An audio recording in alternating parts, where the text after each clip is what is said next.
Meu nome é Jean Vitulli, eu sou professor do Departamento de Engenharia Ambiental, do setor de tecnologia da UFPR. Eu sou biólogo de formação, fiz mestrado e doutorado aqui na Universidade Federal, no Departamento de Zoologia, na pós-graduação, né, em Zoologia. E tenho trabalhado há pelo menos aí 25 anos praticamente com eu pessoalmente com invasões biológicas, né, desde que eu comecei na graduação, a gente tem algum contato com isso, e com ecologia.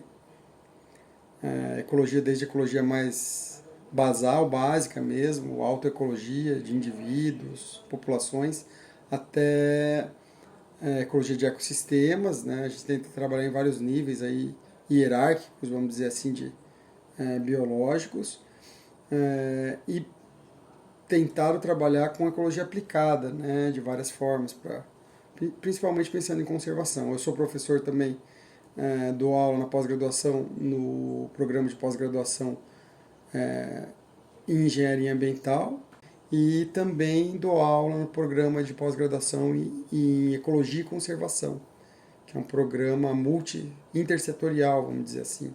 Ele não pertence a nenhum departamento, nenhum setor. Ele está locado mais concentrado a parte física na biológicas, né? Mas ele tem professores da física, eu aqui da engenharia ambiental, professores do Centro de Estudos do Mar, de vários setores diferentes aí. A maior parte da minha produção aí, né, que acho que é uma coisa que tem tido certo reconhecimento, né, internacional, é fruto principalmente de trabalho dos alunos, né, que a gente tem bons alunos, e acho que um pouco do treinamento que eu tenho tentado passar para eles, principalmente espírito de grupo, a gente tenta trabalhar sempre em grupo e buscando questões de aprofundamento. Sempre eu prezo para os alunos também que vão fazer um trabalho, seja experimental, ou de campo, ou de dados, né, que às vezes são empíricos ali, ecológicos, difíceis de coletar em campo, mas que antes disso ele faça um trabalho de revisão de literatura sobre o tema, sobre a hipótese ecológica que ele está trabalhando, sobre o que isso tem a ver com a sociedade. Então a gente tem tentado fazer isso, né? Nosso enfoque maior é em ecologia aquática e ciências de invasões biológicas, né? Mas também fazemos trabalhos com outros grupos. Já tivemos, por exemplo, teses com aves, né? Trabalhos com répteis, com outros grupos aí. Então a gente tem feito isso desde nível experimental até testar várias questões mais teóricas mesmo de ciência de invasões, hipóteses, né? Hoje em dia, para explicar o processo de invasão biológica, que é, na verdade, um processo complexo que tem causado vários impactos, né, globalmente. É um problema reconhecido pelas Nações Unidas, por vários órgãos internacionais, né, pela própria ONU. Todo mundo ouve falar muito de mudanças climáticas, aquecimento global, mas invasões biológicas é uma causa importante de prejuízos econômicos, por exemplo, à sociedade humana. Poderia dar um exemplo simples, se você pensar o quanto se gasta em saúde pública hoje com dengue, né? Se você parar para pensar que dengue é um mosquito que veio, uma invasão biológica de um mosquito inoculado na América do Sul, que a sua origem é na África, né? Por isso a Aedes aegypti, o nome vem lá do Egito, é um mosquito que é africano, que entrou em contato com um vírus que é o vírus da dengue, que é asiático, né? De outras regiões, completamente zoogeograficamente, biogeograficamente distintas, que se encontraram na América do Sul e causam um fenômeno que em ciência de invasões a gente chama de fusão invasora, né? Você junta, uma espécie acaba facilitando as outras e aumentando as probabilidades de estabelecimento, dispersão e impacto, ou impacto, né, para humanos, por exemplo. Falando um pouco sobre a sua trajetória acadêmica, temos que seu mestrado e doutorado foram feitos na UFPR. Você poderia contar um pouquinho sobre o que te motivou a seguir a área de ciências ambientais e como a Federal te ajudou nisso? Tá, ok. Bom, desde que eu conto essa história em vários lugares, na verdade, desde que eu me conheço por gente, assim, eu sempre tive um peixe em algum, ou morto num potinho, porque meu pai estava pescando, eu pegava lá um peixinho dele, desde 3 anos, sei lá, me recordo. Ou peixe vivo no aquário, ou morto, ou pescando de alguma forma. Sempre gostei de peixes, mas fiz ciências biológicas, isso acho que me atraiu de certa forma, né? E na UFPR eu vim porque eu queria estudar bichos, né, no começo. Eu falei, animais e plantas eu sempre gostei, mas tinha uma afinidade um pouco maior por peixes, principalmente, fauna aquática. E paixão mesmo, acho que foi a primeira coisa. E a UFPR me deu mais essa oportunidade de entender um pouquinho, né, principalmente na pós-graduação, a parte científica, né. Toda a minha pós-graduação, mestrado, doutorado e pós-doutorado também fiz aqui dentro da UFPR. Me ajudaram no sentido de ter, no começo, facilidade às bases de dados, né, para poder ter literatura mais específica, mais científica, de fato, afunilando para a área que eu queria e, ao mesmo tempo, também fazendo conexões com outras áreas, né, do que eu gostava. A questão antrópica, né, os impactos que a gente, como ser humano, causa nos ecossistemas naturais. Né? E para peixes é um grupo muito interessante de trabalhar isso, porque você tem, se você pegar sociedades humanas, né, elas estão adensadas próximas de grandes rios, de sempre. Se você pegar um mapa do Google Earth noturno ali, você vai ver que tem um adensamento humano sempre próximos aos rios, e a gente modifica os rios, faz reservatórios para energia ou para abastecimento. E isso influencia os peixes, né, que são um grupo importante, conspícuo aí em ecossistemas aquáticos, mas também outros grupos, né? Colocar em contato com a metodologia científica, entender um pouquinho melhor o que é ciência, com pesquisadores que já trabalhavam, mais experientes, né? Por aprendizado, por experiências, foi muito importante nesse processo. Fora a questão de ter uma bolsa. Opinião, quais são os principais conselhos que você poderia dar para alguém que quer iniciar nessa mesma área que você estudou sua vida inteira? Tá bom. Na área que eu tenho atuado, o principal conselho primeiro, gostar de ler bastante, acho que é uma coisa. E eu sempre falo com meus alunos desde a graduação, assim, não basta você procurar no Google ou ler o Instagram, né? A coisa. Conhecimento não com superficialidade, com profundidade. Então, você buscar a origem da informação, a fonte da informação. O que diferencia os profissionais é você saber selecionar a informação, restringir também para não virar uma bola de neve, de você ficar lendo um monte de coisa que não tem nada a ver. Então, você ter foco, importante disso, que eu daria para os alunos, assim, então, primeiro, gostar de ler, buscar informação de profundidade, não só coisas da internet, da Wikipedia, buscar coisas mais a fundo, ler nos livros mesmo, originais, tentar buscar essa informação.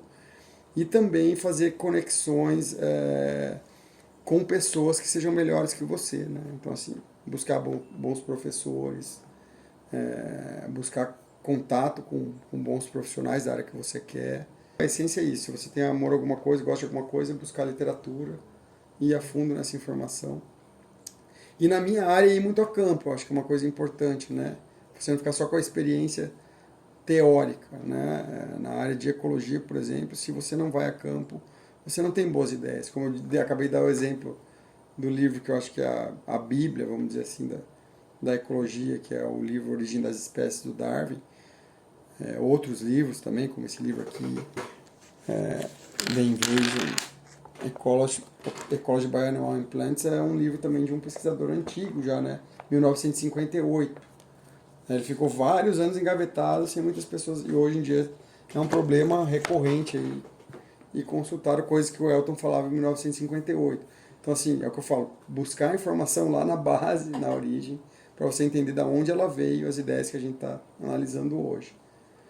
E se você não for a campo, você não tem novas ideias. Por exemplo, todos esses livros que estão aqui, esse aqui, O Origem das Espécies, são de ecólogos de campo, que foram a campo, muito a campo, né? E tiveram muitos insights de observação para poder depois testar em laboratório, testar com dados. Assim, de todas as pesquisas que o senhor desenvolveu, qual que o senhor tem, assim, guardada como recordação, tem no coração que se empenhou, assim, que... Putz, grila, aí é difícil, hein? Porque a pergunta, assim, qual a pesquisa, o trabalho científico que eu publiquei que eu mais gostei, isso é muito difícil, porque é tipo o filho, assim, todos me dão tesão de alguma forma ali, então, assim, todos eu sou apaixonado de alguma forma. porque eu só faço trabalhos porque eu realmente sou apaixonado por aquilo, ou por aquela ideia, ou porque um aluno se apaixonou e fez eu me apaixonar por ela. Então, assim, é difícil eu escolher um que eu falei, esse é o Menino dos Olhos de Ouro, mas esse, um trabalho que eu acho interessante é essa avaliação dos impactos de Itaipu. Ele foi um trabalho que foi bonito, por questões emotivas mesmo, que o aluno que começou a fazer ele comigo, depois fez um outro trabalho durante o doutorado dele, daí ele faleceu no meio do doutorado, e eu tive que acabar ele sozinho, com outro professor, que é professor da botânica, o professor André Padial, que era uma sequência desse trabalho, medindo os primeiros impactos de Itaipu, a gente fazendo coisas mais refinadas em termos de granulometria. É um trabalho bacana, então assim, esses trabalhos mediam o que a gente chama em ecologia de homogeneização biótica, que é um processo recente, recentemente avaliado, na verdade, né? Ele não é um processo recente, mas a gente chama de perda de diversidade beta ao longo do tempo, que na prática é você medir 2 ou 3 ou mais áreas ao longo do tempo e mostrar que elas se tornam cada vez mais parecidas ao longo do tempo em termos de biota. Sim, assim, tá entre um ranking dos 50 melhores ali do Brasil, por exemplo, é uma coisa que sinceramente não me envaidece como indivíduo e assim, o que eu ganho com isso na prática, né? Talvez um pouco de visibilidade mais, espero que sim, espero que isso faça com que o meu setor me reconheça mais de outras formas, que é o que é importante de verdade para mim. Por exemplo, um espaço físico para mim, para o meu departamento, um espaço adequado para fazer experimentos para os alunos, coisas que eu sinceramente não tenho, né? A gente busca isso em outros locais, com parcerias internacionais, por exemplo. Eu tenho uma aluna hoje trabalhando na Universidade de Seattle, por isso eu vou ter um bom artigo publicado depois, né? Porque aqui eu não tenho espaço físico.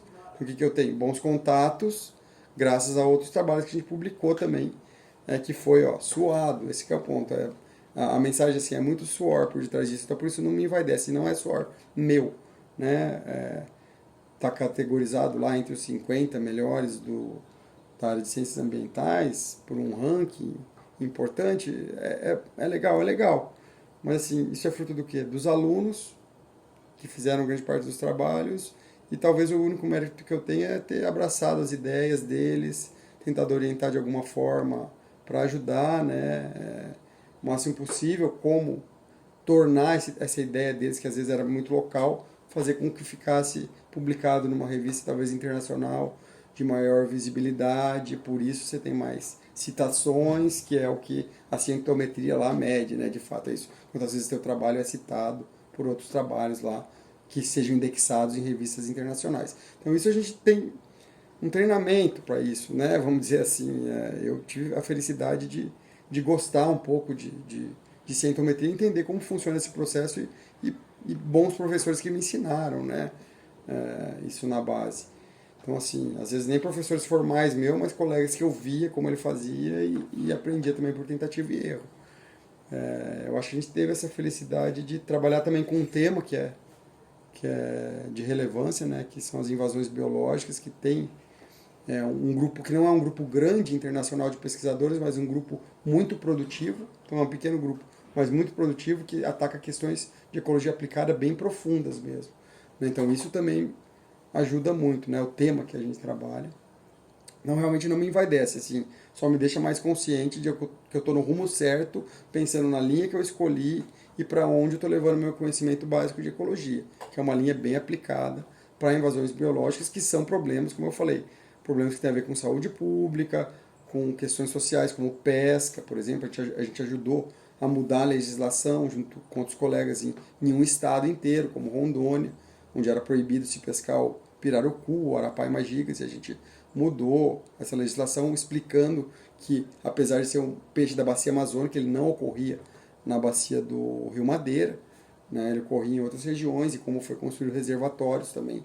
Então, uma série de impactos que levou, além de você inocular ele para a agricultura, levou ele a criar uma superpopulação. E o ribeirinho capturava aquilo e era preso porque estava na lista estadual de espécie ameaçada, porque a lista estadual seguia a lista federal, que era para a bacia amazônica, mas ele não ocorre em toda parte da bacia amazônica, né? Então, coisas de biogeografia básica ali, que as pessoas deveriam saber, mas não sabem, porque o cara é juiz, não estudou para isso. Então, ter esse link multidisciplinar, né? O que a gente trabalha hoje, é o que eu falo no laboratório, é ecologia a base, mas ciência de invasões é uma ciência de invasões biológicas, que vai além da ecologia, porque você tem que saber um pouco de economia, né? São coisas que eu faço questionamentos que são bem, até coisas que a gente trabalha, né?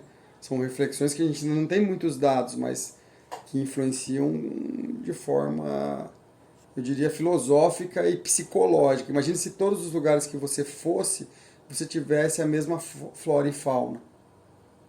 Você não seria quem você é, porque você nasceu em um lugar que você reconhece a sua paisagem do entorno, as aves que cantam, em vários sentidos, né? Visual, auditivo, tátil, alergia, coisas de saúde. A gente é o que é porque foi selecionado naquele local, tem experiência naquele local. Se eu te colocar lá na China, você não vai ter noção do que você come de plantas, por exemplo, né?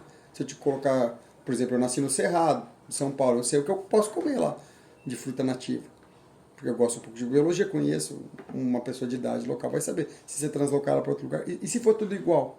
Então a gente precisa fazer mais trabalhos. A gente não tem mais dinheiro para fazer trabalhos, né? A gente está buscando mais parcerias para fazer trabalhos, por exemplo, continuados, né? Porque, por exemplo, todo mundo se preocupa com água para beber, com tratamento de água do ponto de vista químico, mas o que gera o químico muitas vezes é o biológico.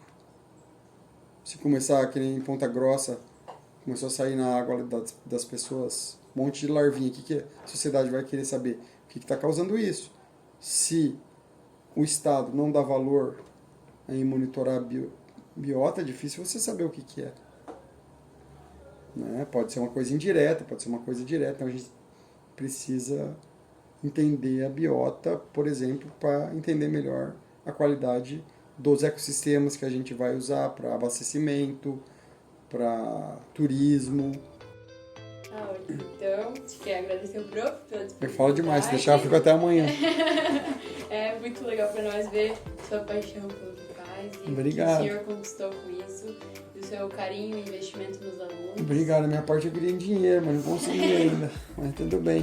Se a gente conseguir dinheiro, se conseguir dinheiro com isso, ajuda a gente. Pois é, cara, mas às vezes vocês me ajudam com isso aí, né? Quem sabe? Né? Se tiver mais uns 200 seguidores, 200 mil seguidores no Instagram, dá pra virar um MrBeast lá. Aí já vai.